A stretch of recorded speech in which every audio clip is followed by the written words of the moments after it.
Hi, welcome to the Blue Sage Blue Sage Center for the Arts, Peonia, Colorado.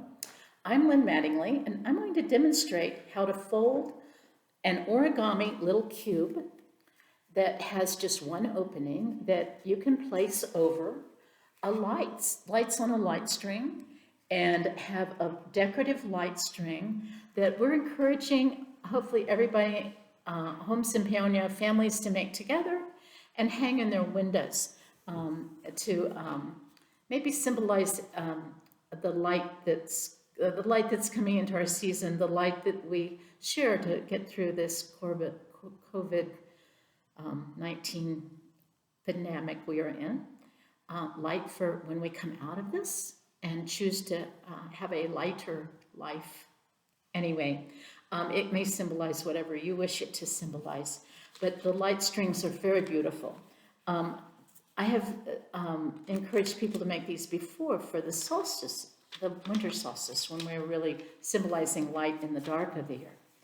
But now we're doing it a little different symbolism. So thank you for joining us today. The materials you're going to need are origami papers, which are available online. We have the sources listed on the website, and you will need a light string. It's a little difficult to find just the 50. There's a whole lot of hundreds out there and 70s, but 50 is still available. Sources on the website. I like to buy them when they go on sale after Christmas. And then I can make them, just have a few on hand to make, because they're a beautiful gift. It's a gift of love when you've folded 50 of the origami little boxes. One of my sources was this book, Practical Origami by Rick Beach. What this little box is in Japan, the children, this little box has only one little opening in it, and the children would fold these and fill them with water, and they're actually a water bomb. And so they would fill them with water and then go lob them. And so that's another use for this folded origami shape that we're going to make today. So the origami papers online come in lots of different bundles. This is a brand I've bought a lot. And they come, you can get quite a few. You can get economy packs where there's quite a few patterns in each, and they cost a little bit more. This one I got through Paper Jade, ended up being, their economy pack ended up being 12 cents a sheet. Some I've gotten solids for even less. And then here's one of my most expensive I've ever purchased, and I've not yet used them. They're beautiful indigo patterns, and it was $9 for just 8 sheets. So when you're shopping, be careful. Pay attention to the number of sheets, the number of patterns within the sheet. And you do not need expensive origami paper for this project. So also, when you get your package, the Japanese have a wonderful tradition that things are, when you receive a gift in Japan, it's wrapped in a wrapper that is reusable and has oftentimes meaning of its own. And this is, even though you've purchased this, it's a gift in a way, because they include your package. You can always open and reuse the package.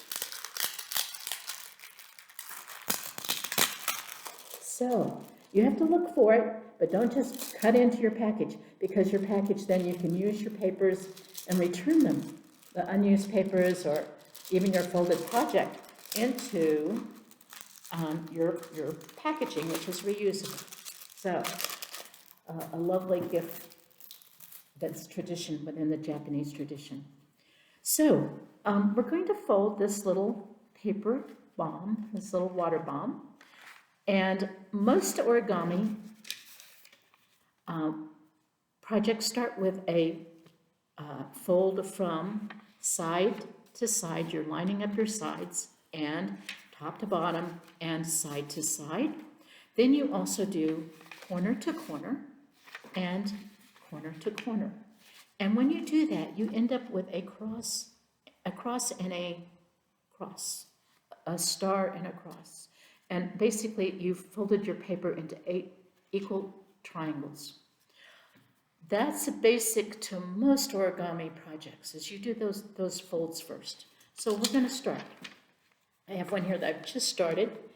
And so I carefully align my corners inside. I'm doing side to side. And I open it up. That was top to bottom. So now I'm going to do side to side. And I'm aligning the edges and the corners.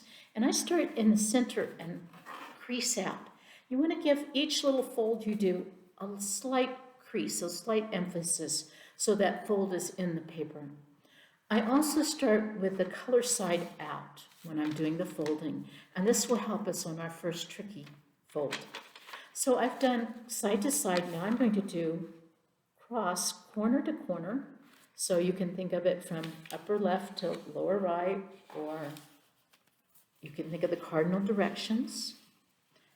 So I folded this way. Now I'm going to fold this way. Again, aligning your point.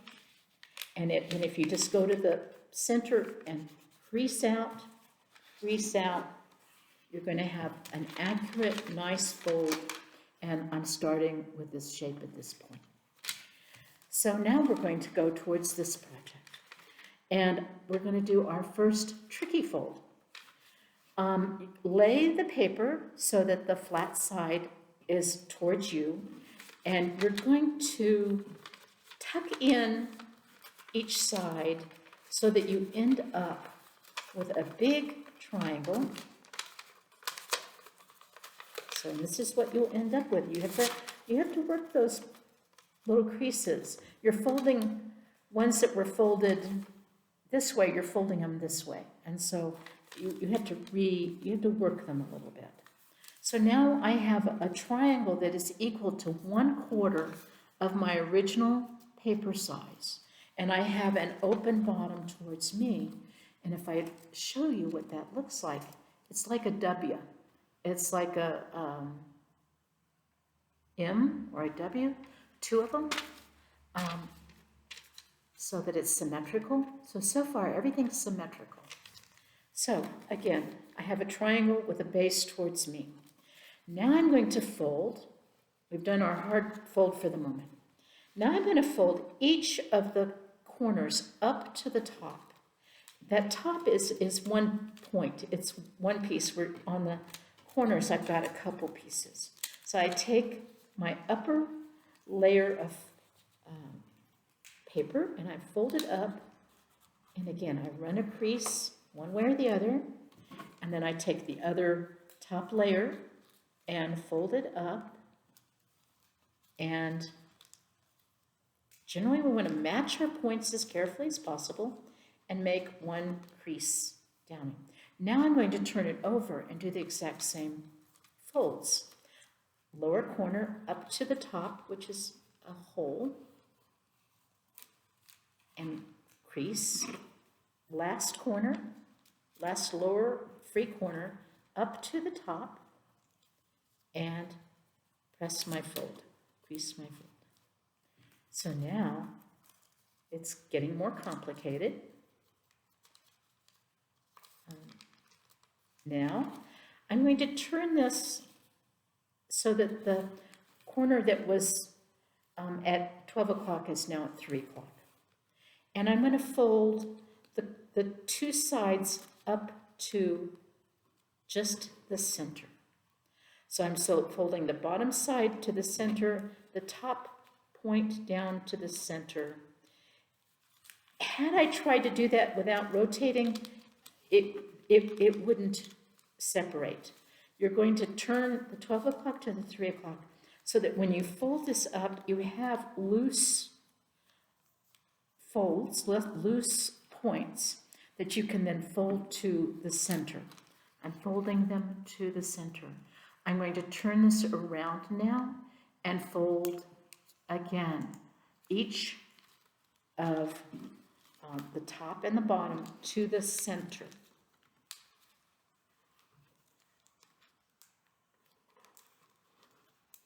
creasing, no crease each time. So now you can sort of pick it up and see that it's getting very interesting and complex. You're going to find that one end is whole and the other end has loose flaps on it. Put the end with the loose flaps down towards your body, and we're going to fold those loose flaps up in tricky fold number 2 to lock in the shape of the box so that when it is a box, there's a little fold of paper that holds that box shape. So I'm going to take that loose flap and I'm going to fold it into a little envelope, a little opening in the fold. And this is tricky. It's sometimes difficult. If you have big hands that are a little bit more clumsy, you might have to get help from a family member with a little smaller hands, a little more dexterous. So I folded this down like it's going to be, and then I sort of open up this little slot for it and fold it in, and then crease, turn the piece over, and do the same thing on the last side. So this loose flap can go into the fold, into the little slot, and you can press it in at this corner and then press it down, or you can press your fold in so that you kind of know what you're headed for, and then open up that slot and slide it in. Sometimes I have trouble with this, and you might also, and then sometimes it will be easy. So our box is almost complete. We're going to make one more fold at each end. We're going to fold this over just to let it know where it's going to form a box when we blow into it, which is our last step. So you open this up so that you can see this shape taking form. It's like a little bit like a rocket ship maybe. And you're going to hold on to it. You're going to find the end that has a hole, and you're going to blow into it. Success! We have a little water bomb. Now, it doesn't always do what it should do when you blow into it. And I have either a crochet hook or a chopstick, and either one will do the trick. Entering in that one little hole, it's the only entrance into this box, and forming, you can sort of push it into the corners and then help make it form a box shape, and there you go. So when it comes time, you're going to place that one little hole over each little light, and with the LEDs, they're safe, they stay cool, and create your light string, and we hope to see them in the windows in Paonia. Thank you so much for joining us at the Blue Sage Center for the Arts.